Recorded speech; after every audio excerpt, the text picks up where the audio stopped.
Anyone else remember when the airport battle was the best that Marvel had to offer? And, by the way, that's not a bad thing, because I remember sitting in the theater for the first time seeing this movie and gasping in shock with literal chills because of how spectacular that sequence was. And then 3 years later, they did whoop us all with the portal scene, but that's for another day. Let's talk about Civil War.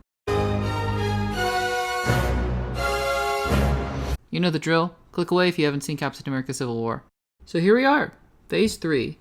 And man, Phase 3 started off with a bang. And while we have gotten some other awesome movies since, this movie will always have a special place in my heart because this was probably one of my favorite theater experiences I've ever had. Just sitting and seeing this movie on the Thursday night previews with a crazy group of Marvel fans, it was awesome. But that doesn't have anything to do with this movie, so let's talk about the film itself. This movie is directed and written by the same team as The Winter Soldier, and these four would go on to carry the MCU to the finish line with Infinity War and Endgame. But after the rousing success of The Winter Soldier, they were handed the next biggest film, jokingly referred to by many as Avengers 2.5. And while there's definitely some truth to that, I'm here to make the argument about why this is still uniquely a Captain America movie. When people went into this movie, there was actual debate among fans about Cap's point of view and Tony's point of view. And it seemed like fans were legitimately split between the idea of government regulation or being a freelance superhero organization. Here's the thing though, and this is what I think is really brilliant about the way the Russos framed this movie. In a broad sense, there are absolutely two sides to this argument. If we, in real life, had this very dangerous group of individuals that caused destruction in their wake,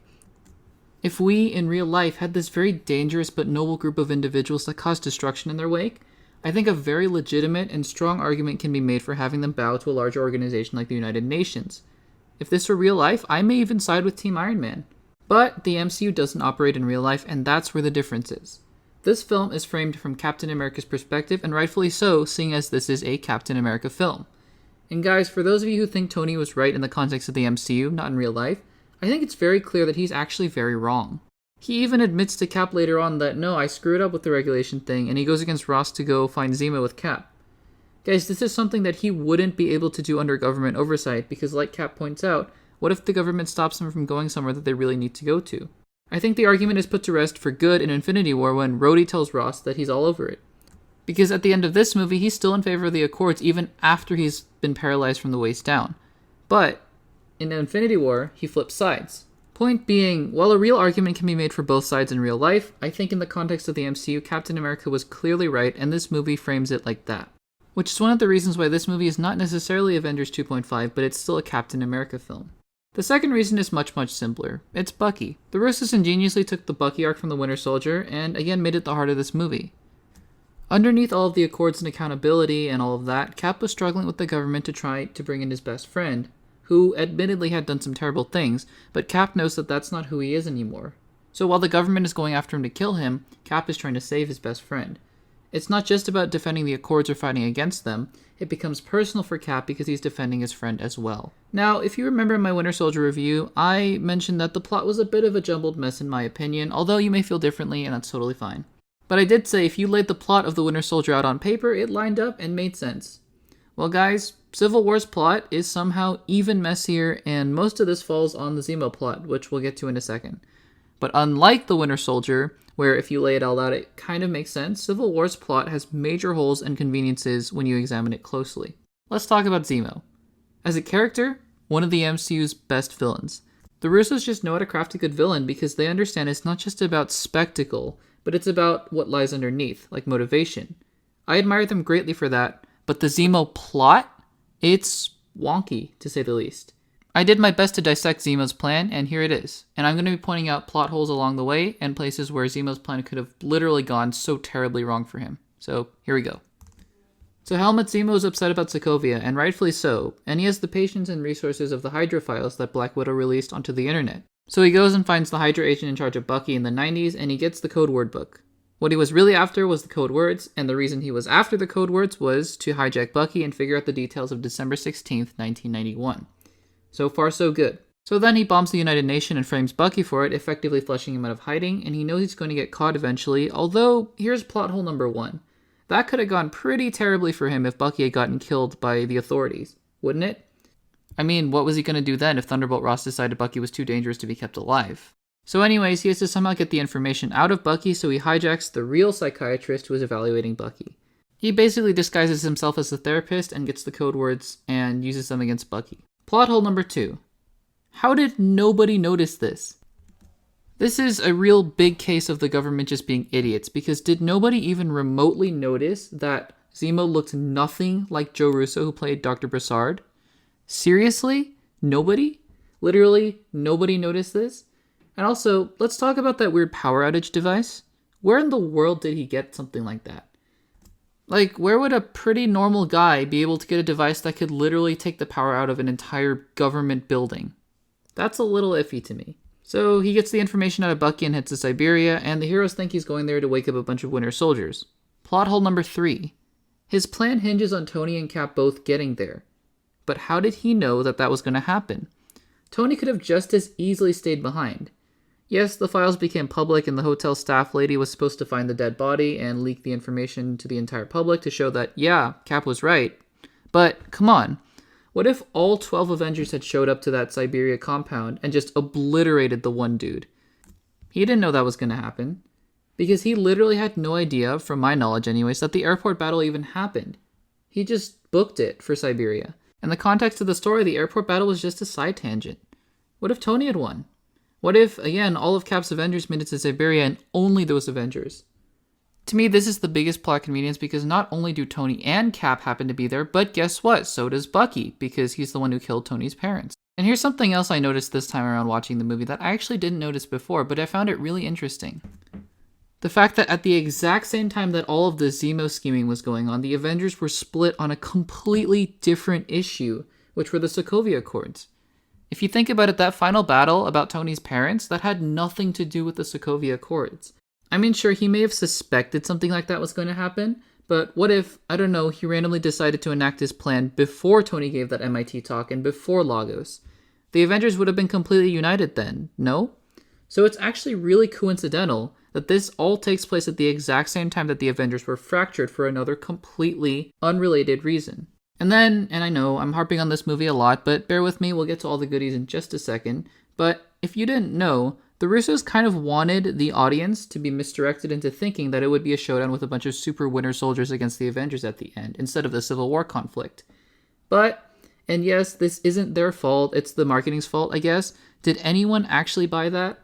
Their plot kind of hinged around the idea that the audience would be fooled into thinking that the plot was heading somewhere else, when the trailers literally showed the final battle between Cap, Iron Man, and Bucky. I don't think anyone was fooled for a second that the movie called Captain America Civil War would end with a bunch of Winter Soldiers against the Avengers. Bottom line, this plot is messy when you break it down, and it relies a lot on convenience. And like I've said before, you can have a couple, like the Rat in Endgame, but you just can't stack them on top of each other over and over. But anyways, let's get to the good stuff. Because, oh man, aside from that, there is a ton of good stuff. I just wanted to get the bad stuff out of the way before we get onto the good stuff. So, remember how I said the Winter Soldier was airtight, but it really didn't have that oomph factor? Well, this movie solves that problem, and it has enough oomph for the both of them. The hand-to-hand action in this movie is slightly worse than in the Winter Soldier, I'd say. It's still very good, but there are a lot of more shaky cam moments for no apparent reason, and some of the action cuts way too much when it's in close combat.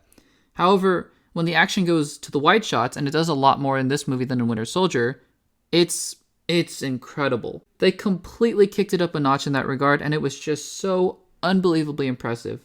And yeah, the airport battle.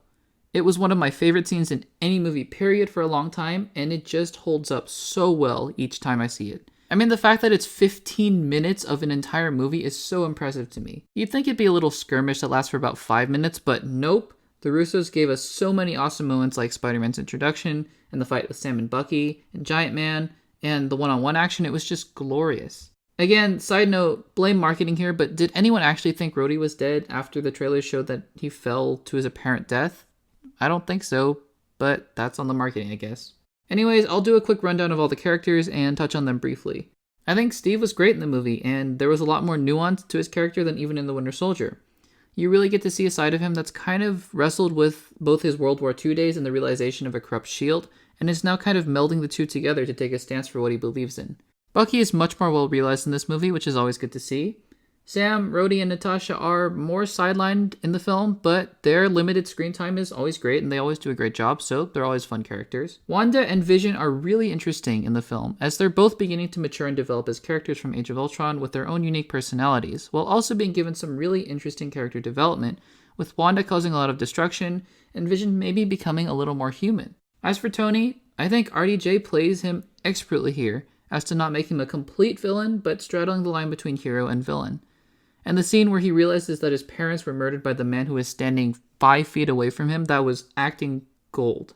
And to address that for a second, people compare this to Batman vs. Superman and the Martha thing and all of that, but let me just say, without getting too much into BVS, which I will get into someday, if you see your parents murdered right in front of you for the first time and the guy who did it is right next to you, I mean, you'd be angry as well. Now, of course, Tony shouldn't have gone and just tried to kill him, absolutely, but the reasons for him doing what he did, yeah, they were there, and they're understandable. Hawkeye is great as usual. I love him in these smaller roles. And like I mentioned in my last review, Scott Lang is just pure gold. Paul Rudd is awesome as this character, and the more Ant-Man that I can get in the MCU, the better, because he's just that great. Let's talk about the real stars, though. Let's talk about Black Panther and Spider-Man. First of all, a continuity sort of thing, but T'Challa's introduction is a little iffy in terms of the canon of the MCU. When he takes off the Black Panther helmet when he's getting arrested by the police, is that the first time that everyone realizes who Black Panther is? Because according to the canon, the MCU thinks he's part of a third world country at that point. So what are they thinking when they see this guy who claims to be part of a really poor country take off a vibranium technology-infused suit? Aside from that, Chadwick Boseman kills in the role. He's absolutely incredible as the King of Wakanda. His action sequences are so visceral, and I just love the character's introduction. And Spider-Man. I mean, the Russos absolutely nailed his introduction. Now, just by this film alone, you really don't get that good of an idea of how good he's going to be long-term, but he'll soon prove himself to be an absolutely amazing character and mainstay in Spider-Man Homecoming. But for the limited time he was in this film, bravo Tom Holland and bravo Russo brothers, because they absolutely crushed this character. I absolutely love this version of Spider-Man. But what I love most about this movie above everything else, and what sets it apart for me in the MCU, is the stakes. There isn't a faceless army, there aren't any helicarriers to topple. These are real people that we've gotten to know, and they're beating each other up. And that's real stakes because we care about them. Every time Steve wallops Tony, you just feel it. And that's what this movie has over every single other MCU film. Every punch, every hit, every blow, it means something because it's directed towards characters that we care about and not just random aliens or CGI monsters. They're landing on characters you spent so much time with.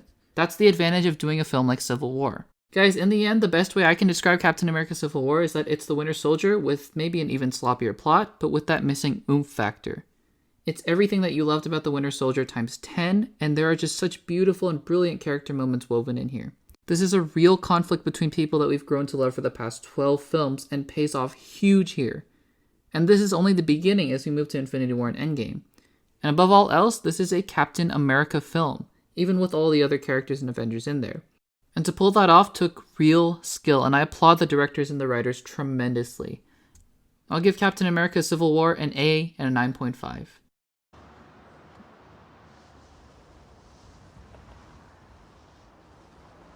No!